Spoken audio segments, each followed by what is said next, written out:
សាកលវិទ្យាល័យ Belty អន្តរជាតិបន្តទទួលចុះឈ្មោះចូលរៀនជារៀងរាល់ថ្ងៃសម្រាប់ក្រុមទី3នាដើមខែធ្នូខាងមុខនេះ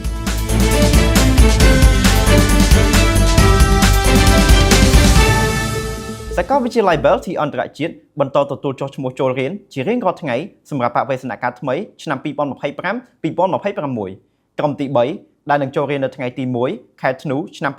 2025សម្រាប់ថ្នាក់ច័ន្ទសុក្រនឹងចូលរៀននៅថ្ងៃទី6ខែធ្នូឆ្នាំ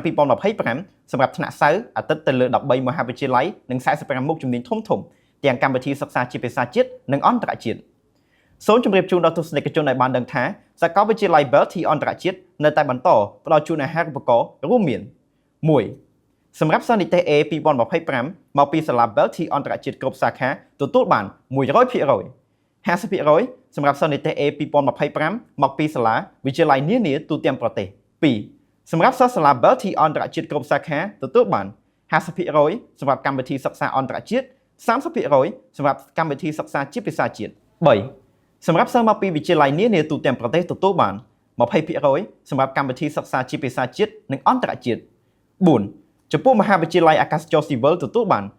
50% សម្រាប់និទេស A មកពីសាលា Belty អន្តរជាតិ 30% សម្រាប់សិស្សនិស្សិតដែលមកពីសាលាទូទៅមានបំណងសិក្សាកម្មវិធីជាតិនិងអន្តរជាតិបន្ថែមពីនេះទៅទៀតសាកលវិទ្យាល័យ Belty អន្តរជាតិផ្ដល់ជូនបន្ថែមដោយឥតគិតថ្លៃផ្ដល់ជូនថ្នាក់បំពេញភាសាអង់គ្លេស1ឆ្នាំនិងកុំព្យូទ័រ1វគ្គដោយឥតគិតថ្លៃ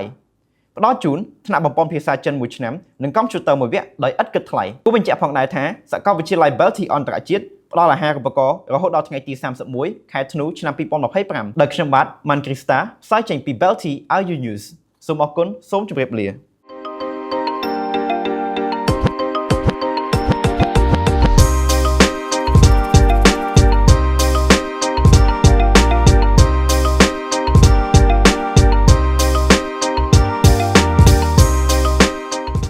Belty International University, the future of global leaders.